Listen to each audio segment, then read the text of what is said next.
71번입니다. 부하 역류를 좀 제발 그죠? 부하 역류를 개선하는 이거에 대한 내용을 좀 알아줬으면 좋겠어요. 자, 부하 역류 개선에 대해서 다음과 같이 질문 답해라. 부하가 이렇게 있는데, 그렇죠? 역류이 있어요. 대부분 부하의 역류는 뭐예요? 지상이죠. 그때 여기다 콘덴서를 달아요. 그러면 여기나 2단이나 여기나 전압은 똑같을 거 아니에요. 병렬이니까. 맞아요? 그러면 원래는 어떻다는 거야? 원래는 전압을 기준으로 얘가 없었을 때는 얘가 전류가 이렇게 흘렀기 때문에 이 위상만큼이 지상이 됐던 건데, 콘덴서를 달아서 얘를 이렇게 끌어올려야 된다는 거죠. 여기까지. 맞아요? 콘덴서 달아서 여기까지 끌어올려야 된다는 거예요. 그럼 결국은 뭐를 끌어올려야 된다는 거야?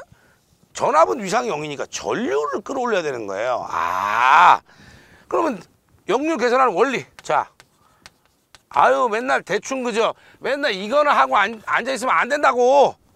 이거는 그냥 그림 그린 거지 무슨 공부를 한 거예요. 정확하게 아세요. 역류 개선은 뭐냐면 부하의 대부분이 다 뭐예요? 유도성이야. 유도성이니까 이 전압, 그러니까 이런 상태가 될 거라는 거죠. 맞아요? 유도성이니까 당연히 역률이 떨어질 것이다. 이해가 되도록. 무슨 얘기야? 채점자가 이해가 되도록 써주는 거야. 아, 부하의 대부분 유도성이기 때문에 역률이 떨어지더라. 그죠? 그래서 이걸 개선하려고 부하의 전단에, 요 말은 안 써도 돼요. 병렬로, 그죠? 병렬로 콘덴서를 설치하는 거예요. 자, 여기 중요하죠? 콘덴서를 설치해서 뭐 하자는 거야? 전류를 끌어올린다. 아, 진상 전류를 흘리는 거예요. 얘를 끌어올리는 거라고. 얘는 변동이 없어요. 이해됩니까? 그래서 진상 전류를 했더니 여기에 공급됐던 무효분이 지상 무효분인데 갑자기 진상으로 오니까 뭐예요? 아, 지상 무효분을 감소시켜 가지고 역률 개선을 하겠다 이 뜻이에요. 그러니 이런 내용도 모르고 그죠? 역률 개선은 전압으로 역률 개선한대. 아, 전압은 그대로 있고. 그래서 진상 전류를 흘려준다는 말이 안 들어가면 이 괄호 1번의 이 문제는 오답 처리가 될 수밖에 없어요. 그래서 제가 진상 전류를 흘린다는 거에 굉장히 방점 찍고, 여러분 이 실기책에도 내가 그걸 까맣게 언더라인 해놨어요. 왜 그러냐? 그게 아니면 안 된다는 얘기를 하는 거야. 자, 두 번째입니다. 부하 설비가 역률이 떨어지는 경우에 수용화 볼 수 있는 손해. 자, 역률 개선의 효과예요. 첫 번째는요, 잘 보세요. 우리가 전력 손실이 감소된다는 게 가장 중요하죠. 전력 손실은요, V제곱 코사인 제곱 세타의 P의 제곱 R이기 때문에 역률을 제일 좋을 때까지 1까지 올리면 손실은 줄어들어요. 두 번째, 전압 강화 감소되겠죠? 왜요? 몰라요. 그런데 그냥 앵무새처럼 배웠어요. 아니에요. 루트 3의 I에 R 코사인 세타 플러스 X의 사인 세타였잖아요. 이 역률이 1이면 어떻게 돼요? 사인은 0이 돼버려요. 이쪽 값이 없어지죠, 아예. 그러니까 당연히 전압 강화도 감소될 거예요. 굉장히 중요한 두 가지. 세 번째는 뭐예요? 아, 그죠? 설비 용량에 여유분이 발생하더라. 무슨 얘기예요? 우리가 이렇게 쓴다고요. 역률이 있었어요. 유효분, 무효분, 피상전력 이렇게 있었는데 역률을 개선해서 이만큼 줄였어요. 그럼 어떻게 됩니까? 요거하고 같이 맞추려면 어떻게 돼요? 아직까지 변압기, 요 변압기 용량이죠? 변압기 용량이 남은 부분이 있어요. 그러니까 뭐예요? 예를 들어 부하를 더 써도 이만큼 더 써도 돈 안 내도 되는 거죠. 왜? 우리 집은 부하를 많이 쓰면 돈을 많이 내지만 큰 건물들은 변압기 용량에다 전기요금을 매긴다 그랬어요. 예를 들어서 변압기 용량이 300kV면 그냥 300kW로 요금을 매겨버린다고요. 예를 들면. 그렇기 때문에 이렇게 하니까 전기를 더 써도 돈을 안 내니까 뭐야? 전기 요금이 절감되는 효과가 있네요. 그래서 총 4가지입니다. 그럼 손해는 뭐야? 설비 용량 여유분이 없어지고 전기 요금이 비싸진다. 또는 전압 강화가 올라간다. 전력 손실이 그저 늘어난다. 이렇게 쓰면 돼요. 4개 중에 편한 거 쓰시면 됩니다. 왜 그런지 이 내용을 모르고 답만 외운다면 글쎄요. 운 좋게 전기기사는 넘어갈 수 있을지 몰라도 그죠? 나중에 실제로 본인이 원하는 뭐 어느 기업이나 이런 데 면접 보러 간다는 얘기는 다 떨어진다 이거 그죠? 72번입니다. 심야전력용 기기를 종량제로 한대요. 요새 심야전력 굉장히 중요해지죠. 자, 심야전력을 정액제하고요. 종량제라는 거예요. 이거는 근데 여러분들이 저보다 잘 알아요. 왜? 정액제는 종량제 어떻게 알아요? 여러분들 핸드폰 요금 정액제 내죠. 정액제가 뭐예요? 내가 한 달에 65,000 요금제 하면 65,000원밖에 안 써요. 뭐 얼마 더 쓰든지 안 해. 그렇죠? 이거 마찬가지예요. 종량제는 뭐예요? 쓰레기 봉투하고 똑같은 거지. 쓰레기 봉투는 어떻게? 우리가 쓰레기를 많이 넣은 만큼 또 봉투 또 사야 되잖아요. 아, 이 사용한 만큼 내는구나. 그럼 얘나 심야 전력을 하려면 핵심은 뭐예요? 타임 스위치가 있어야 돼. 심야 전력을 하려면 타임 스위치가 있어야 돼요. TS라고 하죠. 자, 10시부터 심야합니다. 딱 그때부터 동작이 돼야 되고. 종량제는 거기다 플러스해서 뭐예요? 전력량계도 있어야 되네. 왜? 얘는 전력량계 필요 없죠. 얼마 쓰든지 요금이 똑같으니까요. 자, 그래서 보니까 심야 전력 기기예요. 가장 중요한 건 맨 앞에 뭐부터 들어가야 된다고? 타임 스위치부터 들어가야 돼요. 자, 이제 심야 시간이야. 자, 이제 써. 이렇게 되는 거고. 그 다음에 종량제이기 때문에 전력량계가 필요할 거고요. 여기는 뭐예요? 인입구 장치죠. 인입구 장치라고 해놓은 거는 배선용 차단기를 주로 쓰는 거지만 배선용 차단기라고 써도 되고요. 배선 차단기. 뭐 그렇게 써도 돼요. 그 다음에 여기는 일반보화잖아. 일반보화는 뭐야? 당연히 전력량계 있죠. 당연히 전력량계 있겠죠. 여러분 집에 일반으로 전력량계 다 있잖아요. 그 다음에 여기 인입구 장치 똑같아요. 그래서 그렇게 썼다 이거죠. 자, 인입구 장치에서 심야 전력까지 배선공사 방법을 쓰라 그랬는데 우리가 생각해 보세요. 옥내 배선이잖아. 지금 이거 지금 옥에서 옥내로 들어와야 되잖아요. 자, 그러면 네 가지 방법. 우리가 옥내 배선 기본 방법 뭐야? 1번 금속관 공사, 2번 합성 수지관 공사, 3번 금속재 가요전선관 공사예요. 이거를 2종 가요전선관 공사라고 하면 안 돼요. 1종도 사용할 수 있는 부분이 있단 말이에요. 지금 점검이 안 되는, 점검이 되는 장소에서는 가능하다는 거예요. 그래서 절대 그저 1종, 2종 쓰지 마시고요. 금속재란 말 쓰시면 됩니다. 자, 네 번째는 뭐예요? 케이블 공사. 이게 옥내 배선의 4대 공사 방법이죠. 이 정도는 여러분들이 반드시 아셔야 됩니다.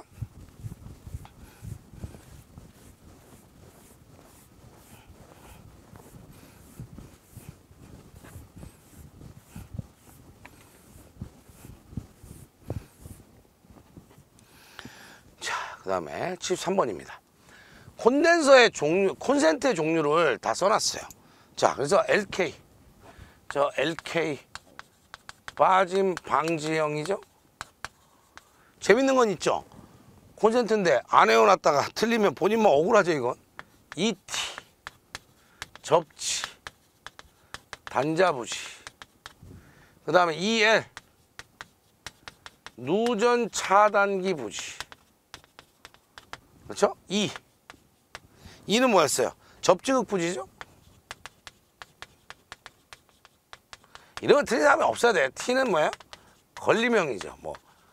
WP는 방수형이고 EX는 방폭형이다. 그건 기본인 거고, 그죠? 그래서 이런 심벌에 대한 거는 하여튼 공부하는데 심벌 틀렸다. 이건 진짜 공부 1도 안 한 거예요. 74번입니다. 요거 표시되는 등은 뭐냐? 5개등입니다. 5개등 등기구에서. 아직도 옛날 문제, 그죠? 80년도 문제 찾아다니는 사람들, 그때는 시험 문제가 이랬어요. 이게 5개등 심벌이었어요. 그런 심벌 씁니까, 요새? 안 써요. 옛날 문제 볼 필요 없다는 거예요. 자, 1번은 수은등 400W, 메탈하이트 400, 나트륨 400이에요. 그래서 맨 앞에부터 할게요. 400W 수은등, 400W 메탈 할라이드 등이에요. 메탈 할라이트 이렇게 써도 관계없어요. 그 다음에 뭐예요? 나트륨 등이고요. 400W. 충분히 다 맞출 수 있다. 콘센트 기호는 이건데요. 천장에 부착하는 거 많이 틀렸죠. 왜? 아, 분명히 옆에는 색칠 안 하는 건데 이렇게 그린 사람이 있어요. 아니에요. 천장을 보고 그려야죠. 이렇게. 바닥도 어떻게 해요? 똑같이 해놓고 바닥에 붙인다는 표시를 해야 돼요. 심벌은요. 심벌은 얘를 만약에 천장에 붙이는데 이렇게 그렸다 그러면 오답이에요. 왜 오답이냐면 심벌은 우리 기호에 대한 약속입니다. 그렇기 때문에 심벌을 그리라는 거는 제대로 안 그리면 오답이에요. 콘센트 뭐예요? 얘는 2구. 얘는 3극이죠. 그렇죠. 예. 2구 콘센트라는 건 뭐예요? 여러분들 우리가 콘센트를 꽂을 수 있는데 두 군데라는 거죠. 이렇게 그죠? 두 군데 꽂을 수 있잖아요. 그죠? 2구.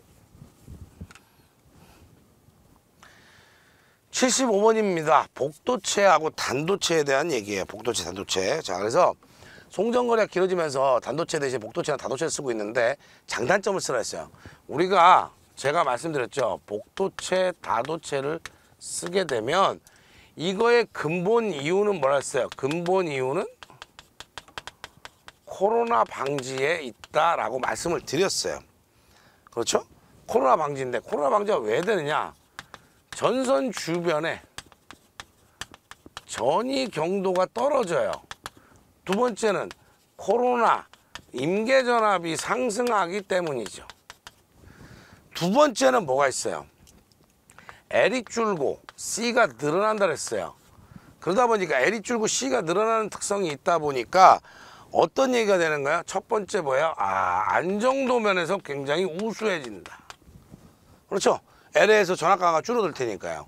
그렇죠? 두 번째는 뭐예요? 송전 용량이 늘어나더라. 그렇죠? 아니 뭐 두 가지 다 되잖아요. 고유부합법으로 해도 되고요.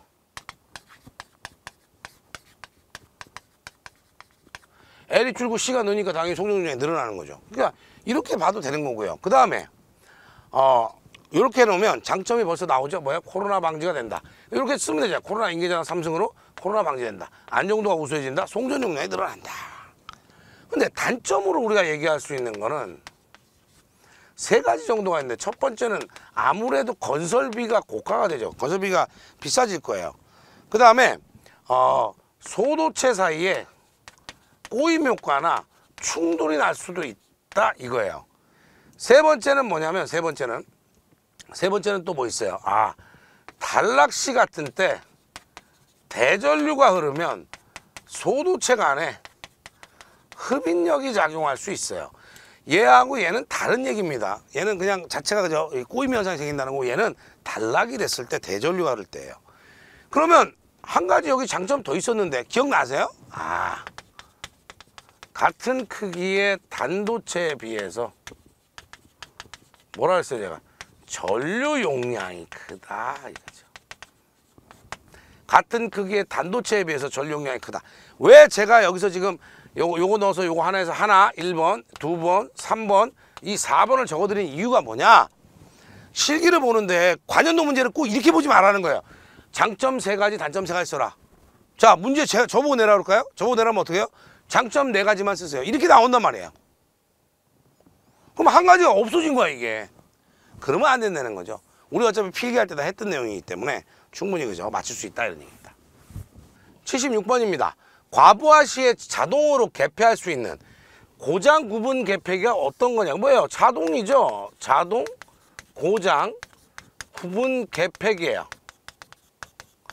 자동 고장 구분 개폐기 우리 영문으로 뭐였어요? ASS였죠. 자, 과부하 시에 개폐할 수 있고요. 22,900 이하에 사용하지 않고 우리가 특고압 수변전 설비 이런 문제는 그러니까 단답이 아니에요. 수변전 설비죠. 맨 위에 DS를 그렸었는데 특고압 수변전 설비예요. 특고압 수변전 설비에서 이 인입구에다 DS를 썼는데 여기다가 별표를 찍어놓고 어떻게 했어요? 66kV 이상인 경우는 LS를 쓸 수 있다 그랬거든요. 바로 이 얘기예요. 그래서 얘는 뭐예요? 선로 개폐기가 되는 거죠. 그래서 꼭 기억하세요. 그러니까 이런 거는 굉장히 그죠. 그러니까 여러분들이 얘기하는 단답은 요새 시험에 안 나와요. 그게 아니죠. 이거 다 수변전 설비에 들어있는 문제입니다. 그죠? 그 내용을 단답에 풀어놓은 거예요. 자, 77번입니다. DS하고 차단기로 되어 있는 접지용구. 여기서 중요한 게 하나 있죠. 뭐냐면 심벌상 보통 선로에 이렇게 그려놓으면 DS, 차단기는 보통 그죠? 약 그릴 때는 이렇게 그려놓으면 이건 뭐야? 차단기죠. 그래서 이 정도는 좀 알아두시고 선로 쪽 금구류, 연결 금구류, 접지 측 금구류를 얘기하는 거예요. 1번 접지용물 사용해서 접지하고자 할 때 접지 순서, 개수. 자, 접지 순서는요. 첫 번째 1번.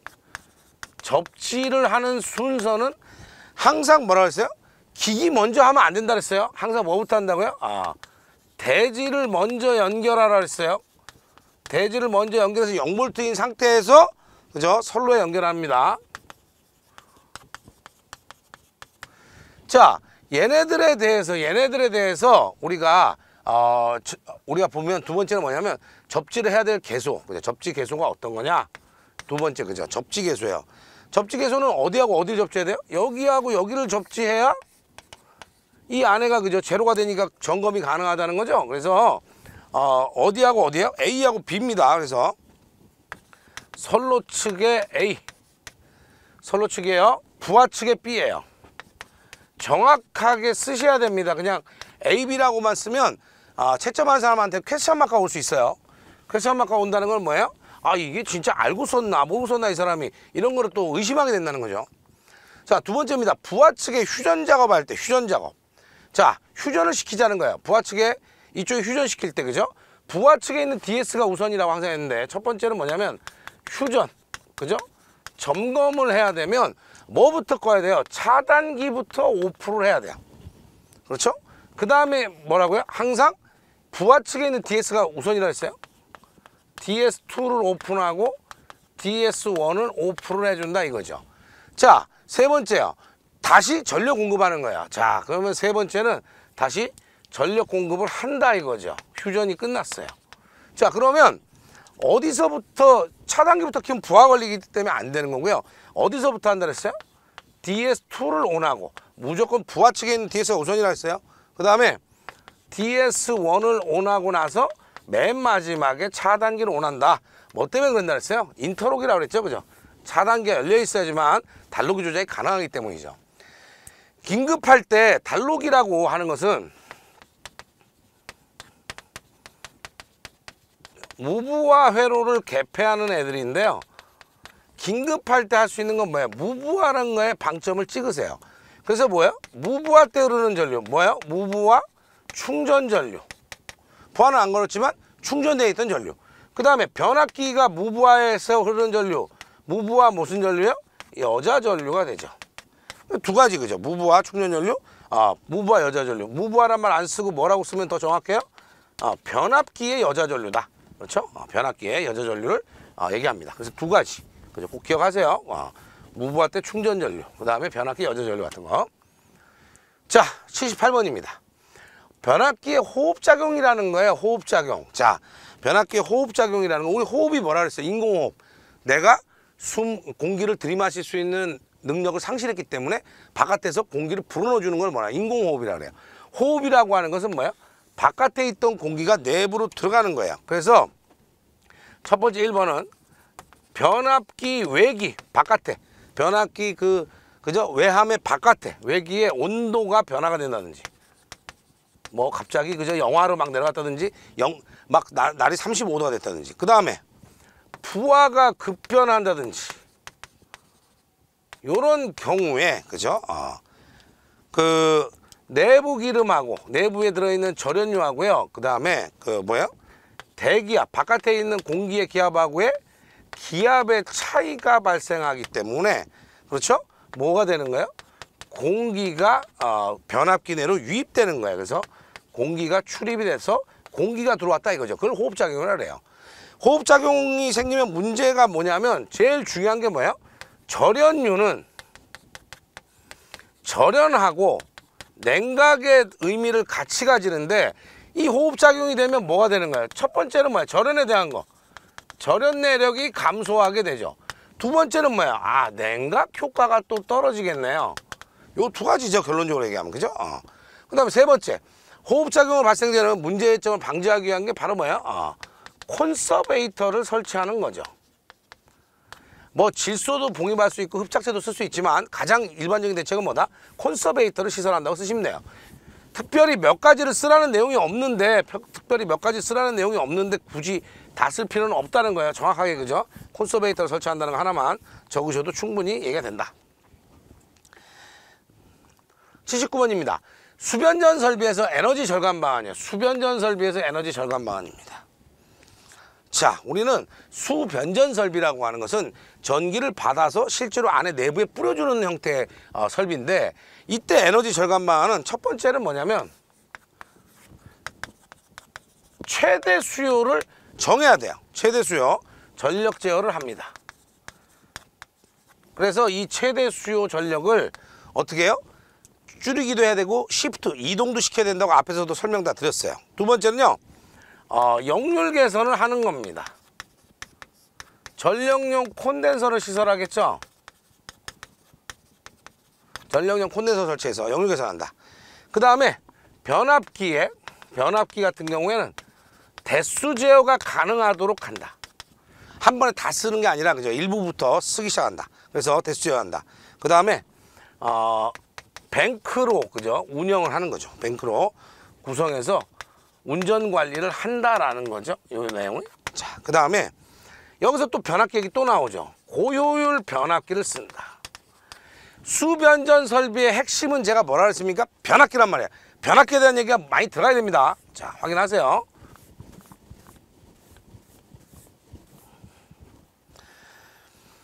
자, 그 다음에 수변전 설비를 설계하고자 합니다. 그죠? 검토할 사항 5가지를 써라, 이런 얘기예요.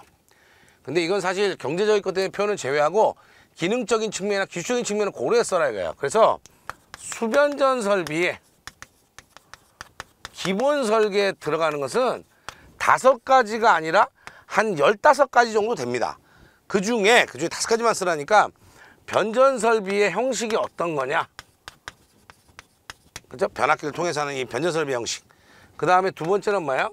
감시나 제어는 어떻게 할 거냐, 그죠? 제어 방식. 그 다음에 주회로는 어떻게 결선할 거냐. 제일 중요한 것만 5가지 쓴 거예요, 제가. 그 다음에 수전 전압하고요. 수전 방식은 뭘로 하느냐. 1회선 수전할 거냐, 2회선 수전할 거냐, 뭐 이런 거죠. 그 다음에 필요한 전력이 얼마가 되는지 미리 추정해서 계산값을 알고 있어야 수변전 설비를 설계할 수 있다라는 거예요. 그래서 이렇게 5가지를 주로 수변전 설비의 기본 설계 시에 반드시 필요한 내용이다라고 얘기합니다. 자, 81번입니다. 콘덴서 설비의 주요 사고의 원인이에요. 콘덴서는 여러분 알다시피 콘덴서는 요새 대부분 다 뭐라 했어요? 유입 콘덴서라고 했는데, 이 콘덴서 설비는 콘덴서 설비라고 했지만 콘덴서를 이렇게 그리잖아요, 우리가.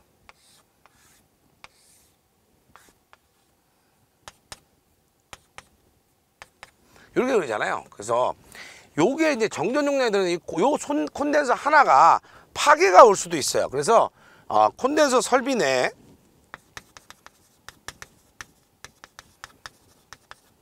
배선 간에 단락이 벌어졌다. 요거, 그죠? 요거 안에 단락이 벌어졌다, 이런 얘기고. 그 다음에 콘덴서에 안에 들어있는 소체, 작은 이 콘덴서 부분이, 그죠? 이 소체들이 파괴가 되거나 얘들끼리 층간 단락이 발생했다, 이런 거고요. 세 번째는요, 콘덴서 설비에 들어가는, 그죠? 이 모선, 주 인입선이 단락이나 지락사고 같은 것들이 발생했다, 이런 얘기예요. 그래서 주요 원인 3가지 쓰라고 했는데, 요런 내용은 요새 조금 시험에 좀 지양하고 잘 안 나오는 스타일이에요. 예전에는 많이 나왔죠, 점검에 대한 게. 근데 요새는 별로 없다, 이렇게 보시면 좀 이해가 쉽죠. 82번입니다. 전동기 소선을 방지하기 위해서 전동기형 과부하 보호 장치를 시설해야 되는데 하지 않아도 되는 경우가 있는데, 설치하지 않아도 되는 경우. 옥내 시설하는 이라는, 이거는 사실 옥내 시설하는 전동기에 과부하 보호 장치를 생략하는 경우에 대한 건데, 시험 문제가 무지무지 많이 나왔어요. 많이 나왔는데 어떻게 나왔느냐, 요 말을 빼고 자꾸 전동기 과부하, 그죠? 보호 장치를 생략하는 경우에 대해서 얘기하는데, 사실은 뭐냐, 옥내 시설하는 전동기예요. 그래서 첫 번째가 뭐야, 전격 출력이 필기시험에도 많이 나오죠. 0.2kW 이하가 되는 경우. 두 번째는요, 이 변도수 부하의 성질상 과부하가 걸리지 않는 경우에요. 그 다음에 세 번째는 뭐예요? 취급자가 상시, 그죠? 상시 감시를 하고 있는 거예요. 그죠? 그 다음에 네 번째는 뭐냐면 전동기 자체에 아예 유효한 뭐예요? 과부하 보호장치가 같이 들어있는 경우에요. 그죠? 과부하 보호장치, 과부하 소손장치라고 하는 게 정확한 법규상에는 그렇지만 과부하 소손장치가 이미 있는 경우에요. 마지막으로 여러분들이 시험 문제 많이 나왔던 단답의 내용 하나가 바로 이거죠. 뭐예요? 단상전동기라는 말이 들어가야 되고요.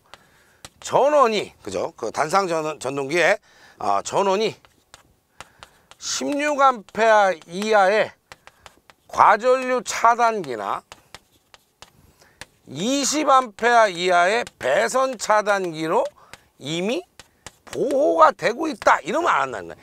이 노란색으로 되어 있는 여기가 따로 그 단답이 나왔던 문제죠. 그러니까 얘만 나온 게 아니라 얘도 있다는 거예요. 그래서 반드시 그죠? 확인하시라고 제가 말씀드린 겁니다. 요거는 이제 KC 규정에 있는 거죠. 그래서 법규를 그대로 뜯어낸 문제였다. 83번입니다. 공사 시방서예요. 우리가 이렇게 도면을 이렇게 그리면 예를 들어 여기다 전등 그리고 도면 그리고 여기에 스위치 있고 뭐 이렇게 쭉 그릴 거 아니에요. 맞아요? 그 다음에 뭐 여기 콘센트가 이렇게 있고 콘센트에서 이렇게 할 거란 말이에요. 그럼 이 도면을 봤는데 공사를 이거 어떻게 하는 거예요? 예를 들어서 높이가 몇 미터니까 뭘 공법으로 해라 이런 거 있잖아요. 이런 거는 도면에는 안 나오죠. 그러니까 시방서라고 하는, 사실 누가 이제 저한테 그러더라고요. 공사기사 내용 아닙니까? 아니에요. 이 기사에도 다 필요하죠. 공사를 하는데 시방서라고 하는 것은 도면에 기재하기 어렵다는 거예요. 도면에 기재하기 어려운 어떤 기술적인 부분에 대한 거예요. 이게 됩니까? 다시 한번 얘기해요. 도면에 기재하기 어려운 기술적인 부분을, 그죠? 뭐예요? 설명해 놓은 거예요. 정확하게 얘기하면. 자, 얘는 높이가 몇 미터니 크레인을 써라, 뭐 예를 들어서, 그죠? 그래서 재료나 설비, 그죠? 그 다음에 시공 체계는 어떻게 가져가라.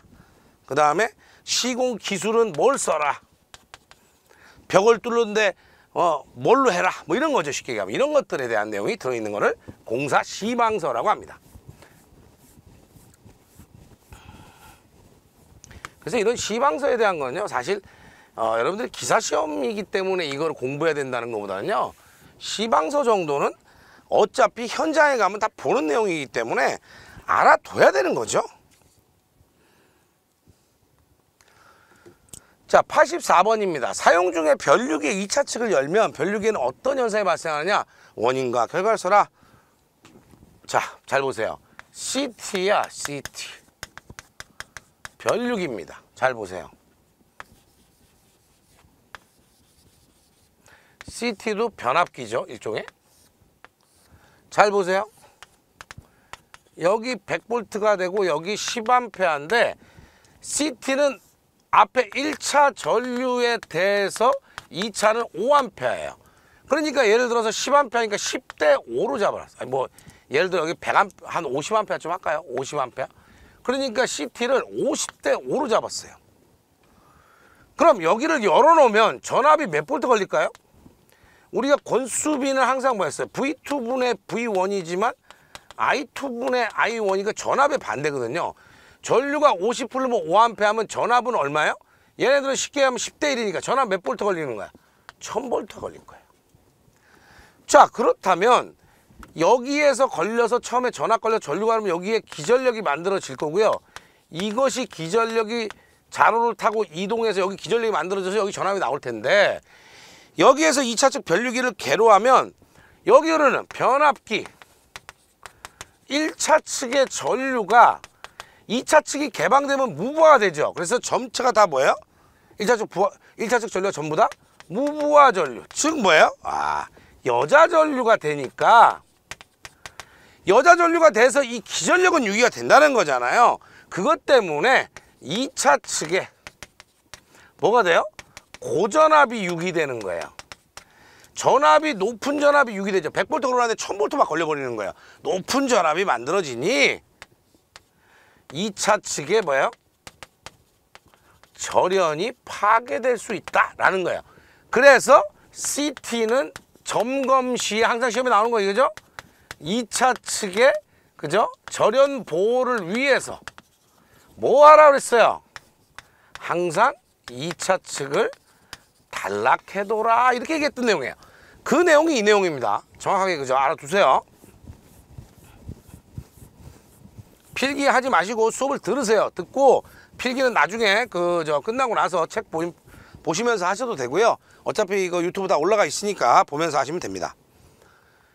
85번입니다. 태양광 발전의 장단점을 4가지씩 적으라 그랬어요. 자, 태양광 발전의 장단점.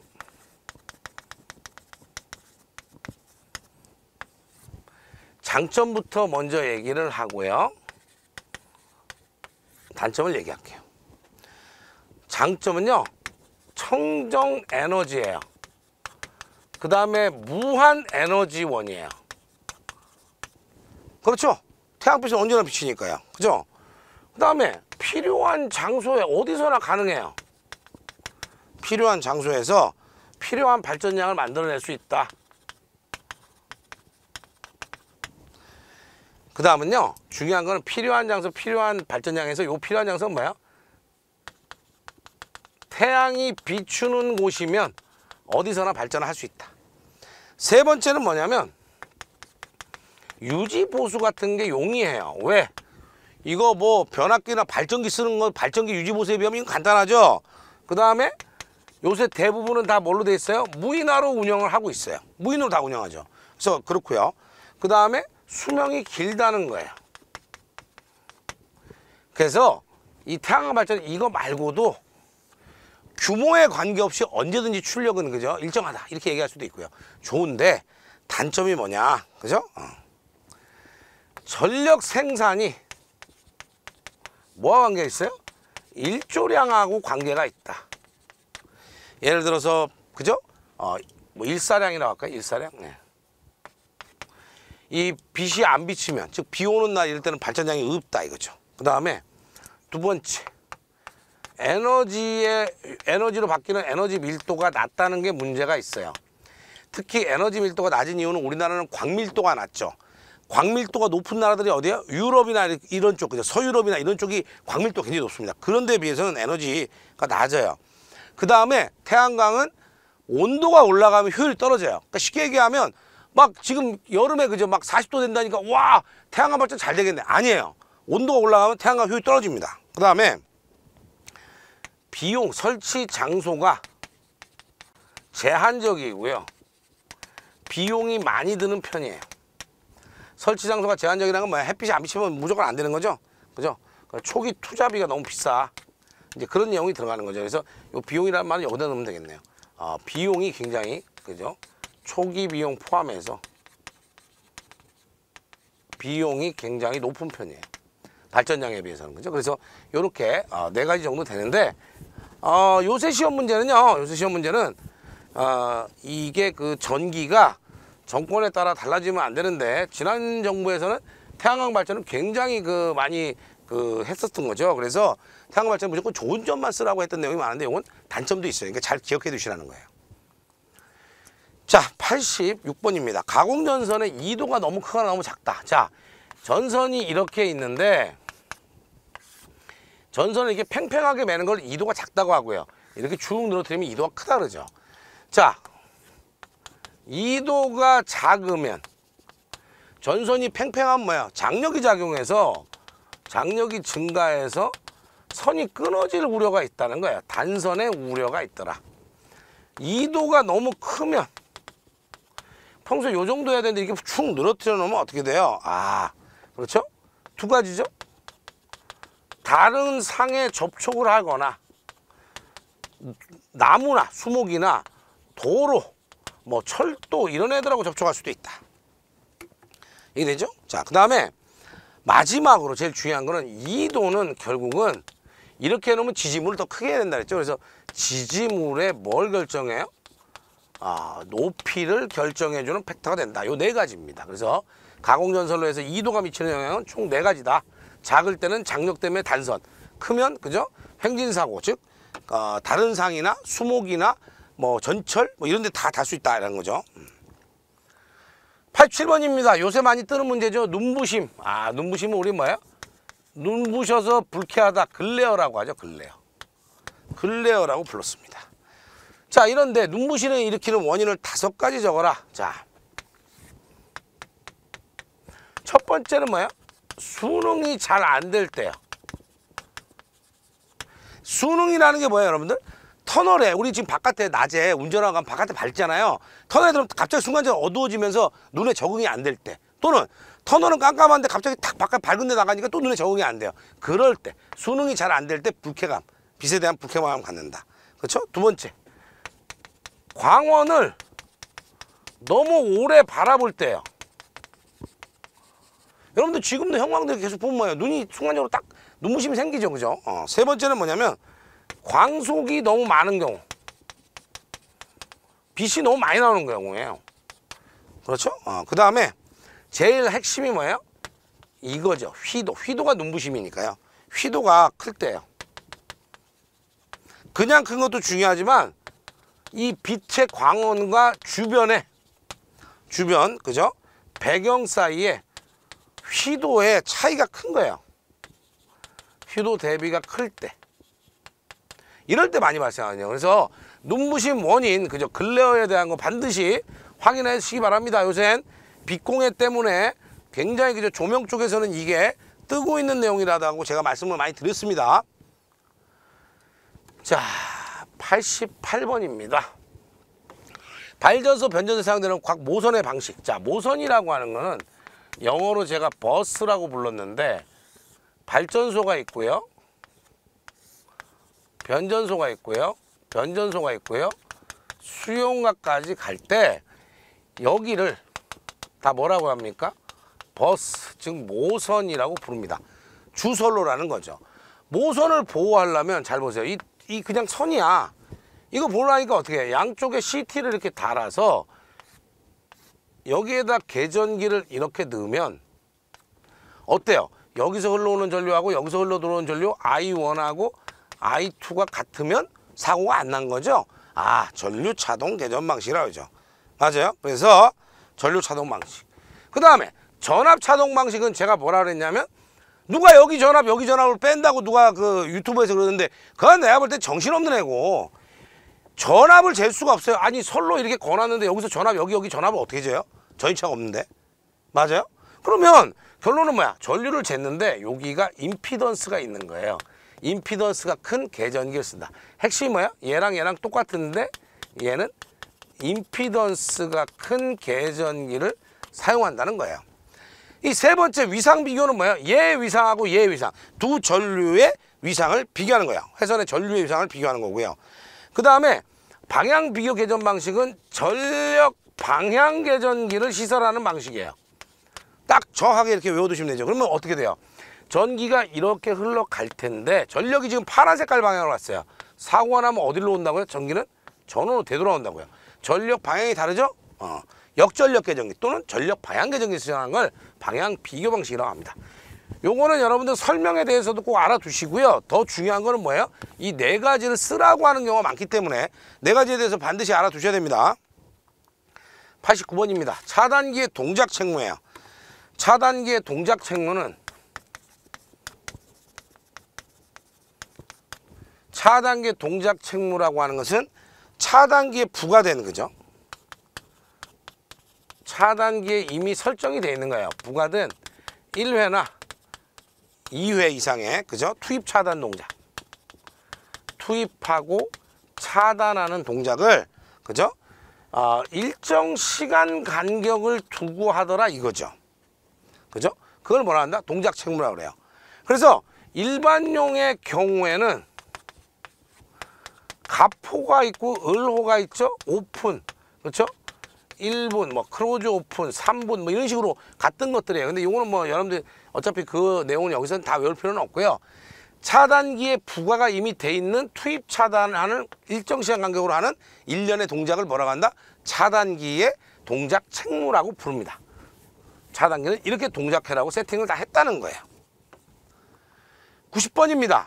자, 이거 잘 보세요. 여러분들이 얘기하는데 요거는 뭐냐면 요거는 IEC 방식이에요.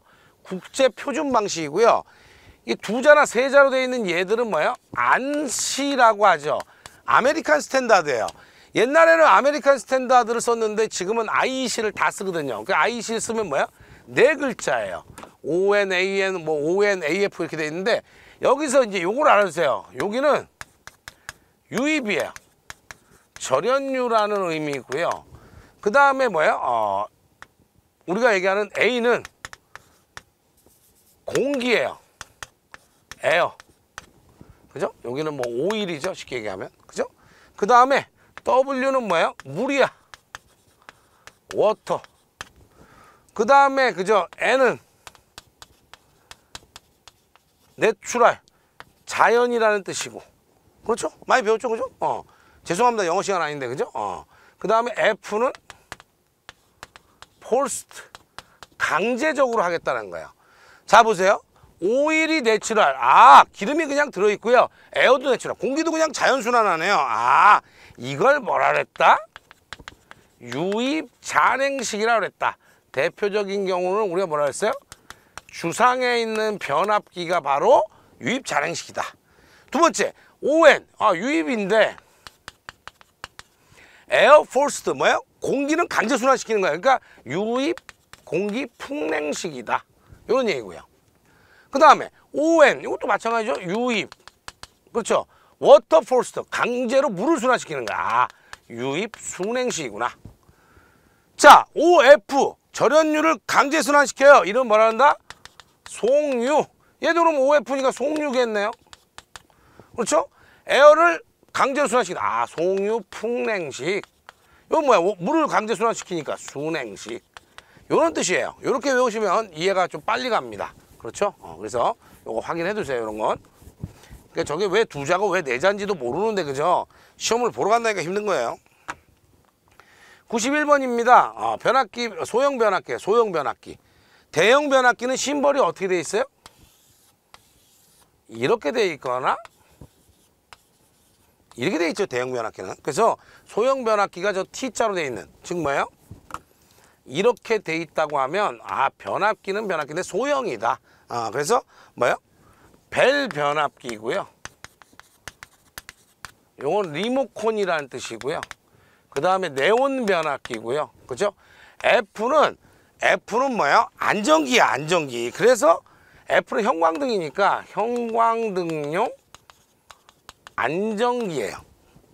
여기서 많이 틀리죠? 그 다음에 H는 뭐예요? HID용 안전기예요.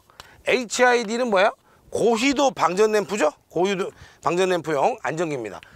고효율이라고 하지 않고 고휘도라고 하셔도 되고요.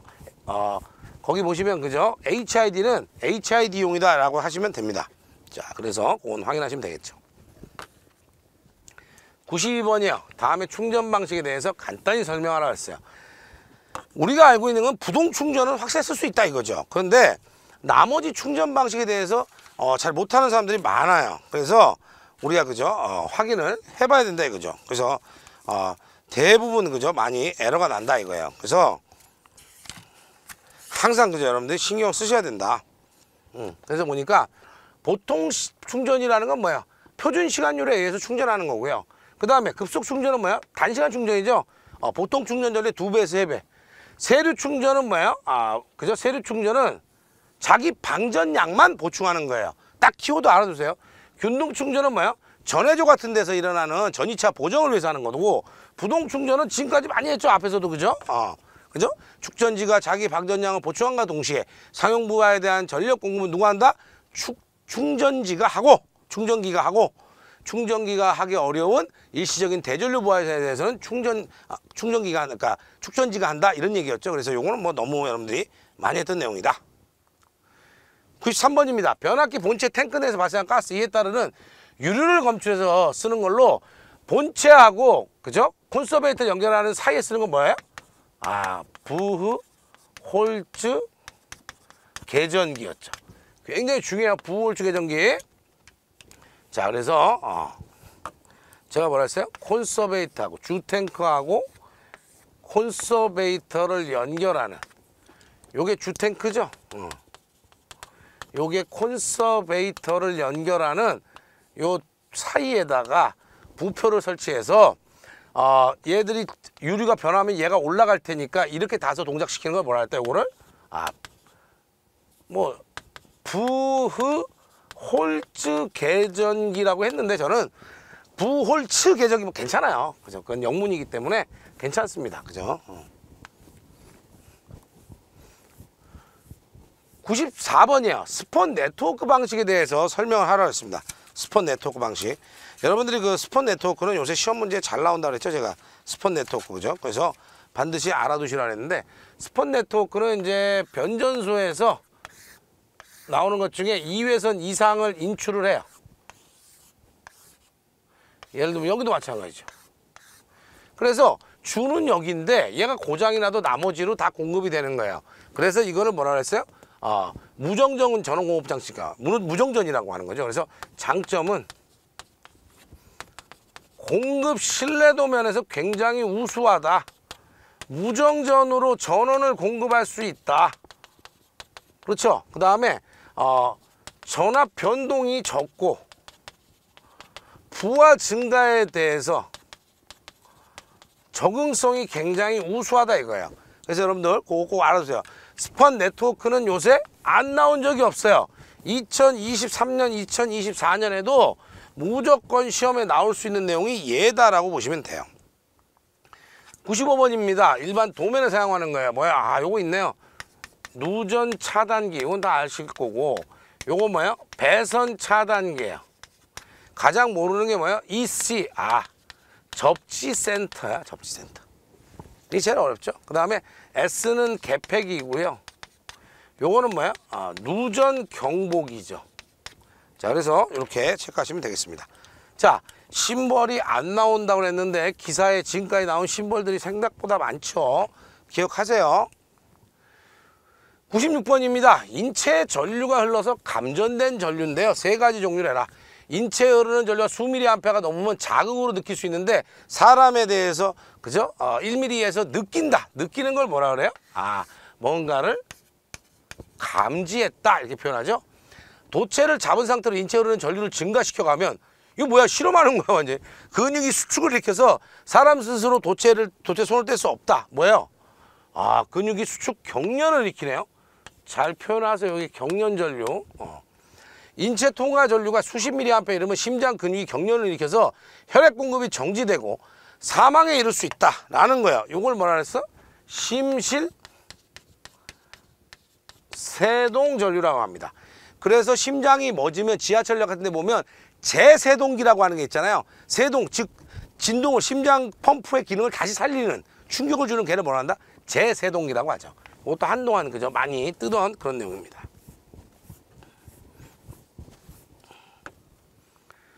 97번입니다. 가스절연 개폐기의 GIS죠? 가스의 종류는 뭐예요? SF6라고만 쓰시면 됩니다. 자, 가스 절연 개폐기에서 하는 가스, 이 가스는 공기에 비해서 절연되면 몇 배예요? 2배에서 3배. 소호 능력은 몇 배? 100에서 200배라고 했어요. 이 가스의 장점을 쓰는데 가스의 특징은 4가지였죠. 무색, 무치, 무독성이고요. 난연성이고요. 또는 불연성이라고 할 수도 있다고 그랬고요. 불활성 기체고요. 절연 내력이 공기의 몇 배요? 2배에서 3배. 아크를 소호시킬 수 있는 소호 능력이 공기의 100에서 200배라고 그랬어요. 그런데 가스의 장점 중에 무색, 무치는 아니죠, 일단. 그렇죠? 그 여러분이 교재에 써놨는데 그냥 무독성이라는 게 우선이고요. 그 다음 난연성. 그 다음에 절연 내내 공기의 2배, 3배. 소호 능력이 이만큼이니까 하나, 둘, 셋, 4개니까 그 중에 3개만 골라 쓰세요. 욕심 많이 갖지 말고, 그죠? 그래서 그런 거 확인하시면 되겠습니다. 98번입니다. 이중모선이에요. 굉장히 시험 문제 많이 나왔던 거죠. 별 5개짜리 이상, 그죠? 극상이다 이거죠. 극상이었어요. 자, 이중모선 평상시에는 넘버원 T에는 1번 송전선로는요 A모선에서, 자 A모선 여기에요. 여기서 얘를 통해서 이렇게 가고 있었던 거고요. 그 다음에 넘버 2 얘는요 B모선에서 이렇게 가고 있었다는 거예요.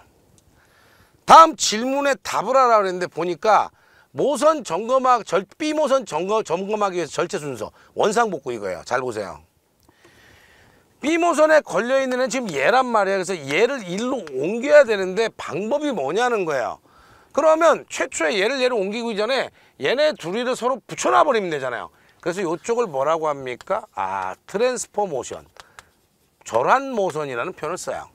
그럼 얘를 일단 온시키면 두 선로가 달라붙어 버리니까 어디 쪽에서 공부해도 관계없다는 거죠. 자, 첫 번째 1번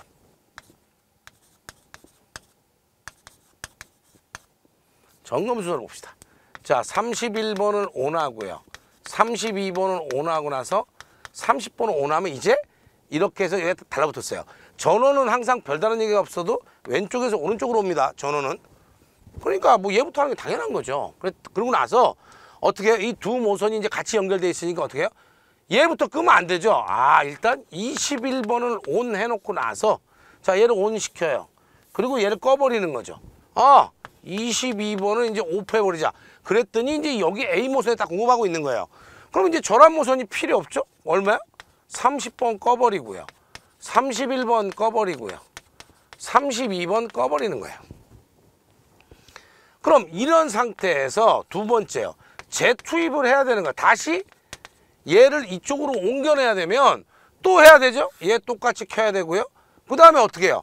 아, 이쪽에 있는 걸 일로 옮기려니까 얘부터 켜놔야 되죠? 아, 22번을 온하고 21번을 오프하면 되죠. 그러면 이젠 이쪽이 없어지고 이쪽에서 원위치대로 되는 거죠. 그럼 다시 세 번째 절환 모선을 끄시면 돼요. A 모선을 하든 B 모선을 하든 같은 방법으로 하시면 됩니다. 물론 시험에 A 모선을 하라는 얘기 있지도 않았지만, 그죠? 혹시 나와도 똑같이 하시면 된다, 이런 얘기죠. 그래서 충분히 여러분들 할 수 있다. 자, 그 다음에 10번, 20번, 30번. 얘는 뭐라 그랬어요, 제가? 차단기. 차단기. 11, 21. 자, 요거 있죠? 11, 21 뭐 이런 애들. 요거 다 무슨, 뭐였어요? 달로기. 그래서 이렇게 모선을 이중으로 쓰면, 이중 모선을 쓰면, 어떻게 한다 했어요? 모선 점검 시에도 무정전으로 점검이 가능한 거예요. 왜? 정전 안 시키고 여기 연결되어 있는 얘만 이쪽으로 보내버리면 된다는 거죠. 맞아요? 그래서 전원에서 보면 전원 공급에 뭐가 올라간다? 신뢰도가 올라간다. 공급 신뢰도가 올라간다는 건 일단 무정전이라고 했습니다. 기억하세요. 네.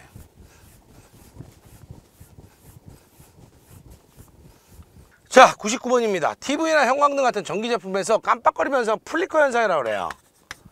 플리커 현상. 플리커 현상이라는 건 뭐냐면 전압 동요로 인해서 빛에 뭐에 발생하는 거예요? 명멸이 발생하는 거예요. 전압 동요 때문에 빛이 깜빡깜빡 한다는 것을 나타내는 겁니다. 근데 이게 이제 옛날에는 별 의미가 없었어요. 근데 지금은 한전의 전력 품질 계수에 얘가 들어있습니다. 들어있으니까 이젠 중요하다는 거죠. 그래서 플리커라고 하는 건 전압 동요, 즉 전압 변동을 억제하자는 건데, 전원 측 대책하고요, 수용가 측 대책을 적으라 그랬어요. 수용가 측 대책은 대단히 많습니다.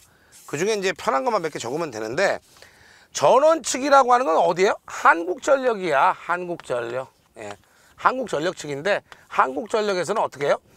아, 여러 집을 거쳐서 가다 보니까 전압가가 생겼구나. 그래서 뭐예요? 전용 계통에서 공급을 하겠다. 그죠? 두 번째는 뭐냐? 두 번째는 얘들이 그죠? 계통을 승합해 버리는 거예요. 왜? 전압 강화는 전압의 반비례하니까 승합을 해버리면 전압 강화가 줄어들겠죠. 세 번째는 뭐예요? 세 번째는 요거는 단락 용량이 큰 계통에서 공급을 하는 거예요. 왜 그런가 보세요. 앞에서도 설명드린 적이 있어요.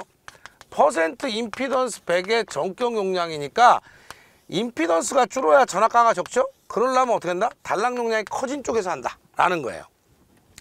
자, 수용가 측에서는요, 직렬로 콘덴서를 시설합니다. 뭐야? 선로의 전압 강화에 대한 보상이죠. 그 다음 두 번째는 뭐야? 직렬로 리액터를 시설합니다. 왜? 전압 강화에 대한 대책, 전압 상승에 대한 대책이죠. 쉽게 얘기하면. 세 번째는 뭐야? 부스터를 쓰는 거예요. 여기도 승합기. 그렇죠? 그래서 이렇게 세 가지 하시면 굉장히 편하게 간다, 이렇게 얘기 드립니다.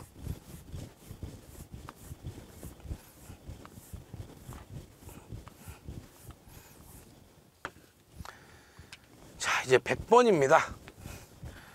글쎄요, 이 단답에서요, 시험 문제가 제일 안 나올 만한 문제를 고르라면 얘인데, 사실은 이 출제하는 사람들이요, 막 뜯어내면 이게 걸릴 것 같기도 하단 말이에요. 그래서 문제가 있다 이거죠. 자, 그래서 일반적으로 사용된 거는 여름극 형광등과 비교해서 슬림라인, 얇은 형광등 있죠. 장점 5개하고 단점, 그죠? 슬림라인이에요. 요거는 사실 그냥 한번 봐두세요. 그냥. 예. 장점이 5가지다. 단점이 3가지만 써라.